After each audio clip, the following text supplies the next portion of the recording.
I'd like to welcome Marjorie Roberts. She received her bachelor's in nursing from the University of Wisconsin and her master's in science and health professions from Southwest Texas University. After 30 years of nursing, she retired to serve as president and CEO of Newton Laboratories, a manufacturer of homeopathic remedies. She studied homeopathy with the Academy of Advanced Complementary Medicine and received a diplomate from the American Academy of Clinical Homeopathy. She was a founding president of the Complementary Alternative Medical Association and spent many years advocating at the Georgia State Capitol on behalf of natural medicine.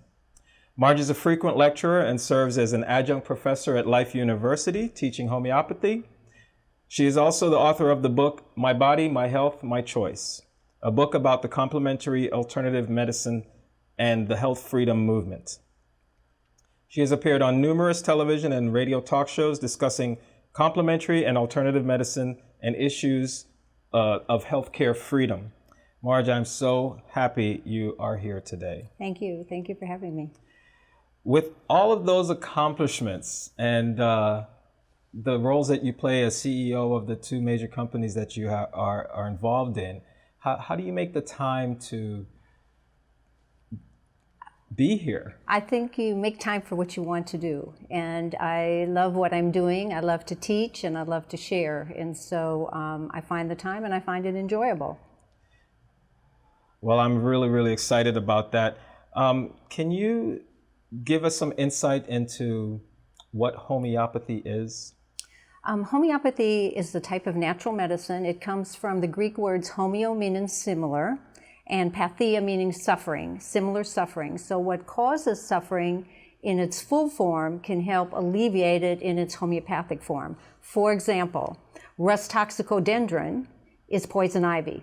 So what happens with poison ivy? You get a rash. So we actually take the poison ivy leaves and make it into a homeopathic and give it to somebody with a poison ivy rash to get rid of the rash. Another example, Apis mellifica. Apis mellifica is a honeybee, the common honeybee. And so Apis mellifica is made from the honeybee. And what happens if you get bit by a bee? You get swelling and you get pain. So not only can you give it for bee stings, but you can give it for edema or the swelling, because that's what happens when you get stung by a bee, by an Apis mellifica. That's all very interesting. So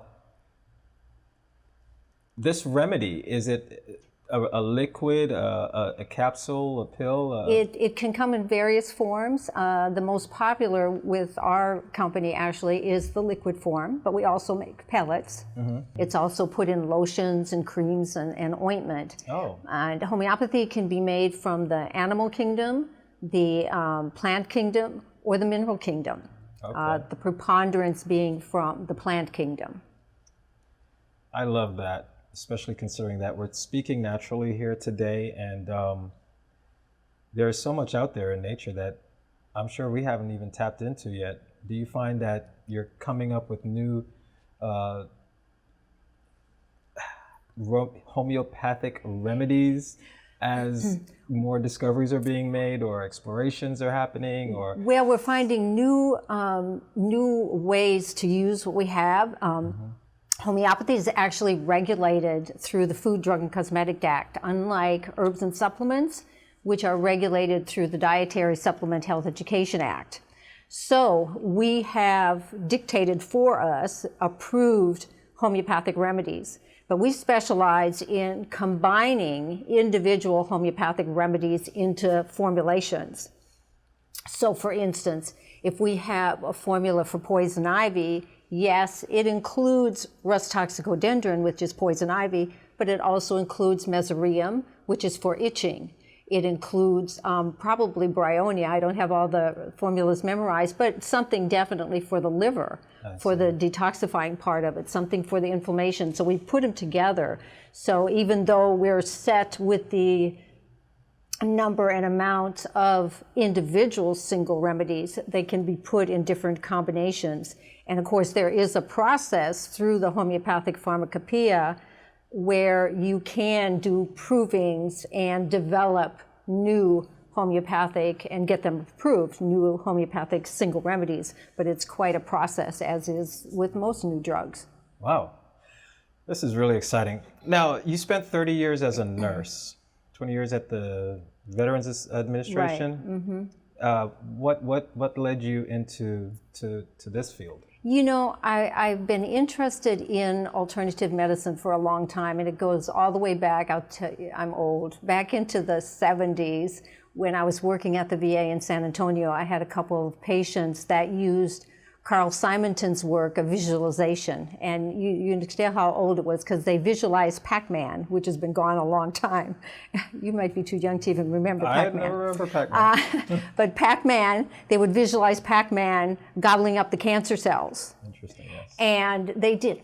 Those two patients did so much better than the other patients. It tweaked my interest in natural medicine. So that was my first exposure, so to speak. And it had to do with meditation and visualization. And then I kind of let it go for a while.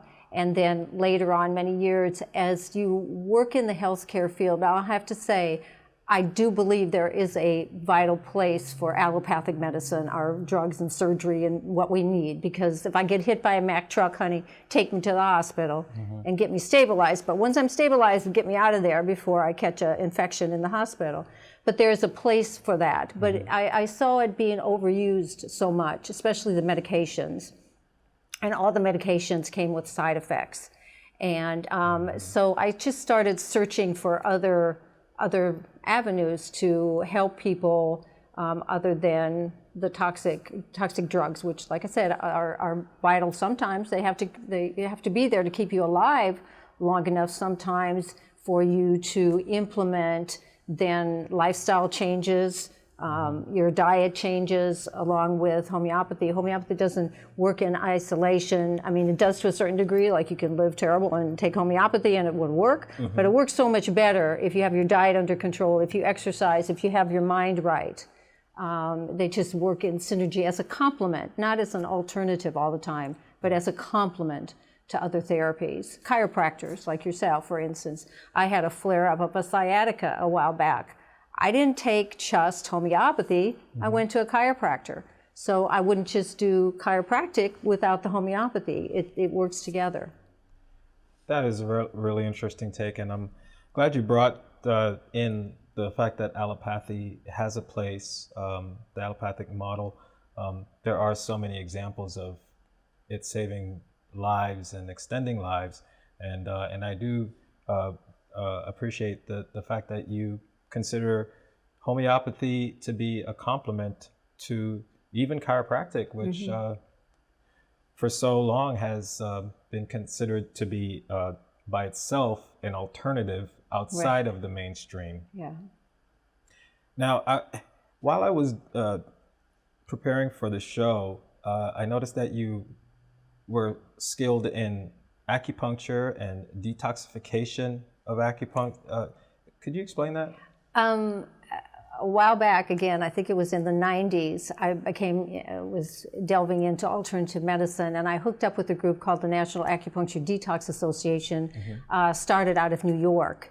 And Dr. Michael Smith used acupuncture at that time for drug addicts and especially alcohol addiction, and he had, done some research, and so I wanted to learn how to do it. And so I learned it's just 5 little needles in the ear on specific points. Some of them are the detox points, the kidney, the liver, the sympathetic, which is a calming point. But those points would help the people that were addicted with the withdrawals. Okay. And so I just became interested in that. We tried to get an acupuncture bill here passed in Georgia, and I won't go into that, but it was hijacked. I want to know about this clean room at the lab. Oh, we are so excited. We moved into a new facility, which is 3 times the size of the facility we're in. And so we had to build a room in the facility to do our production. So we decided to do a clean room, and we did a class 100,000 clean room. And basically what that is, it's just another step. Our business, Dr. Shelton, who started our company, built it on quality. And it's just one more step in honor of him, so to speak, that we took another step in having a clean room, because homeopathy, oral homeopathy, doesn't have to be made in a clean room. But it's in a clean room, so it has special filters.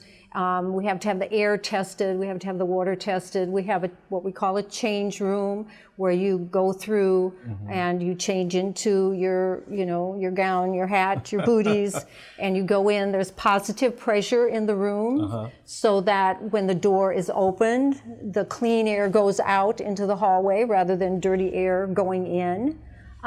So we're really excited about the clean room, and we're still learning a lot about the clean room and those things that have to be done. You have to use special paper and special towels and different things in the clean room, but it's basically cleaner than it has to be. It is, and that's where fascinating. We're excited about that. I mean, it reminds me, what you're describing is like on a spaceship of some sort. Yeah, and it looks like it when you look through the viewing window. You see the shiny floor and the shiny stainless steel everywhere, and it looks real nice. Oh, really, really great. I'm glad to know that that's here in Georgia. Yes. You're still local, right? Yes, we're right in Conyers, Georgia. We were in Conyers. We just moved 7 miles up the road to a larger facility so that we could grow, and that's in our plans to grow and get more and more people. A lot of people in the United States don't even know homeopathy exists,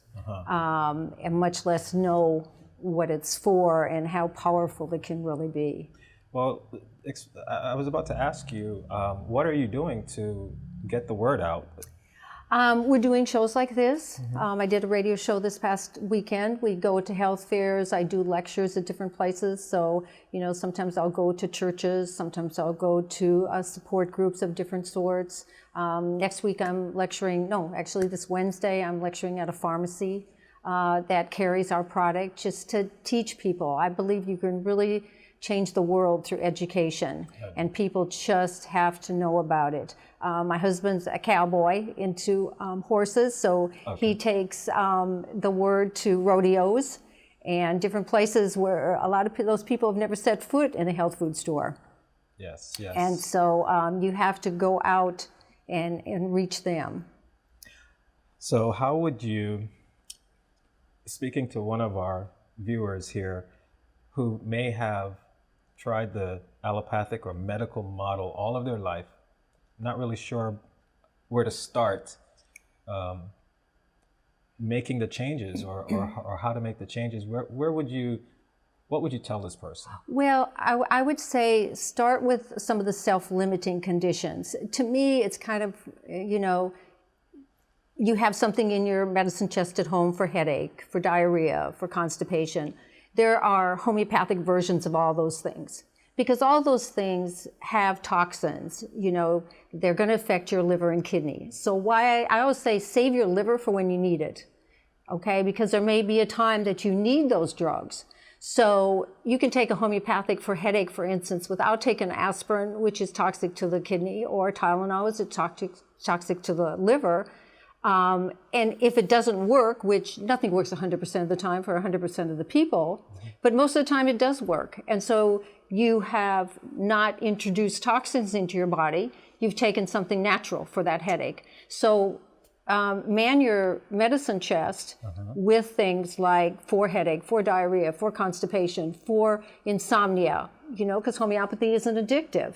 Like many of the insomnia medications, we have something great for hyperactivity and mental focus. Again, those are drugs in the allopathic realm that are addictive and toxic, and sometimes you may need them. That's true, you may need them, but you may not.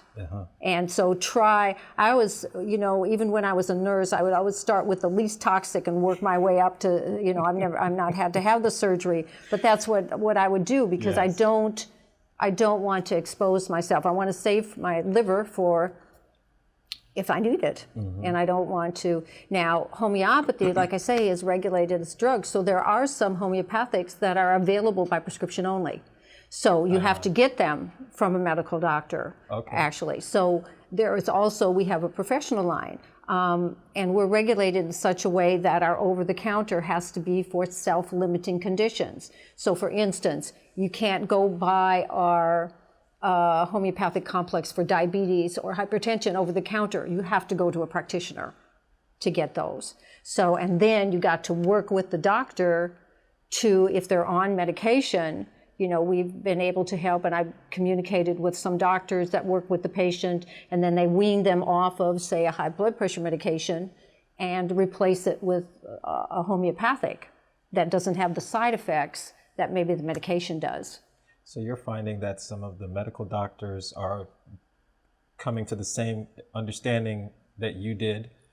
Yeah, there aren't a lot of medical doctors that practice homeopathy. However, there's the American Institute of Homeopathy, which actually was the first professional medical association. It wasn't the AMA, the American Medical Association. The American Institute of Homeopathy was the first professional medical association about 2 years before the AMA came to existence. And that group is still kicking and alive today. And they put out a professional journal with research on homeopathy. So there is an active group of medical doctors that practice homeopathy.